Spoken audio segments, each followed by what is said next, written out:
Всем привет! Сегодня я расскажу о расширениях на VS Code, которые стоит поставить, либо те, которыми пользуюсь я. Давайте начнем. Вот я открыл уже заранее VS Code и перейдем в расширения. У меня здесь установлено 24 расширения, но по факту я использую не все. То есть вот вы здесь видите, некоторые отключены, потому что либо я их на данный момент не использую, они просто не нужны, либо просто как-то еще не начал их использовать. Первое — это автозакрывание тега. Довольно прикольное расширение. Давайте вот, допустим, мы открываем ссылочку, да, и вот он, видите, он сразу же закрывает ее. То есть для новичков и, в принципе, для ускорения работы очень-очень хорошо. Вот он сразу же закрывает тег, и очень классно. Следующий — это Beautify. Beautify нужен для того, чтобы сделать вашу страничку как бы красивее, да, более читабельнее. Вот давайте вот здесь покажу, потому что в HTML я уже делал. То есть вы нажимаете F1, пишете Beautify файл, и он как бы подгоняет ее под единый размер, под единый стиль. И все здесь становится читабельно, понятно. Вот давайте вот здесь покажу. Вот там я видел, люди пишут вот так, вот так. То есть он как бы помогает избавиться от вот такого, если вы открываете чей-то файл, и там все вот в таких вот строчках, и вообще ничего не понятно, где тут, что это, куда. Просто нажимаете Beautify файл, и оно все становится более читабельно и более понятно для человеческого глаза, в общем-то. Следующий — это Bracket P Colorizer. Как-то, я не знаю, сначала пользовался обычными, но потом поставил, и в принципе, да, вот здесь и квадратные, и круглые, в общем, все скобки, которые существуют, они цветные. Вот здесь вы можете настроить и какой будет у него opacity, то есть насыщенность, и цвет, и насколько будет она жирная, и в общем все плюс все. Следующий — это код Spell Check. Код Spell Check помогает искать ошибки в словах, которых, возможно, допустили. То есть, ну, здесь он там LinkedIn, YouTube, не знаю, что ему надо. Может, это даже не код Spell Check. Ну, допустим, вы пишете там где-то лишнюю букву поставили, либо вообще не поставили, или там что-то как-то, в общем, где-то, и он вам показывает, что вот тут что-то здесь не то. И вы уже как бы смотрите и ставите то, что не хватает, да? Все, и как бы хорошо очень помогает. Следующий — это Color Picker, цветная палетка всех цветов. Но здесь RGBA, здесь еще хексовская есть. Такая вот палета. Можете смотреть здесь цвет, ставить какой хотите, любой на ваш вкус и цвет. Вот здесь его так вот и HSL, и все что. В общем, тоже полезно. Там еще есть другой, я его вот сегодня его удалил. В общем, там их есть много. Если не обязательно вот этот ставить, но можете и его. Следующее — это комьюнити материальная тема. Материал тем — это очень популярная тема среди пользователей, так скажем, и кодировщиков. Она очень красивая, и все ее, в принципе, любят. Здесь много есть всяких вариаций. Допустим, и вот так, и более как бы контрастная, да, и темная, и еще темнее, и высококонтрастная, и контрастная с темными. Ну, в общем, светлая тема. Есть мемы про светлую тему. Далее это CSS Peak. CSS Peak — это очень интересная штука. Она у меня причем стояла, здесь это расширение было, но я как-то даже не знал, что я его скачал. Я качал как-то одно время расширение по... Чем больше скачиваний, тем я качал. И все. Допустим, вот у нас есть класс Contact Section. Мы на него нажимаем и сразу же переходим в CSS. Блин, ну это же вообще бомба. Не нужно, как я раньше делал, вот здесь вот там писать контакт, там, section, как я всегда искал стили, особенно когда их много. Здесь немного, всего 370, но вот у меня других проектов там более 1000, то там уже, ну, как бы интересно становится как-то искать. А здесь вот удобно, вот там, не знаю, BTN, хоп, нашли.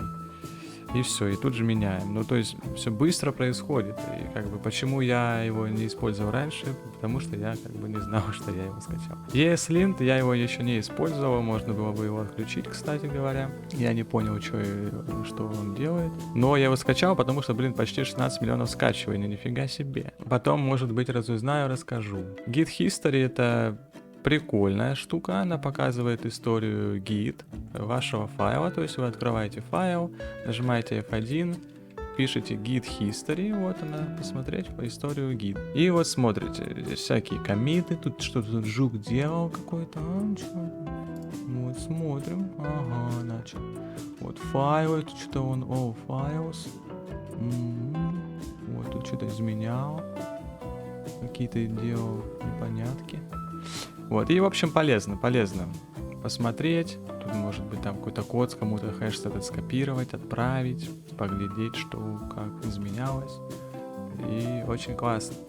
Потом идет SAS компайлер. Когда я изучал SAS, только в него погружался, ну вообще просто смотрел, что это такое. Я вот скачал это расширение, оно переводит SAS и SCSS в обычный CSS. И как бы вы как бы изменяете, пишете в SAS файле, но оно сразу же изменяется и в CSS файле. Очень круто.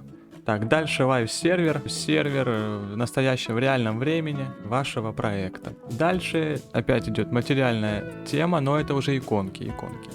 Они сейчас у меня стоят, можете заметить. Ну, как бы, вот они у меня стоят. Можно посмотреть без них. Блин, надо перезагружаться. Ладно, не будем смотреть без них. Включаем обратно. Опять материальная тема. Так, у нас же была уже материальная. Ну там была комьюнити материал тема, а это обычная материал тема. Ну это уже меняет. У меня она и стояла, кстати, вот моя. Идем дальше. Path into License. Это такая штука. Ну вот вы пишете ссылку, и она помогает вам.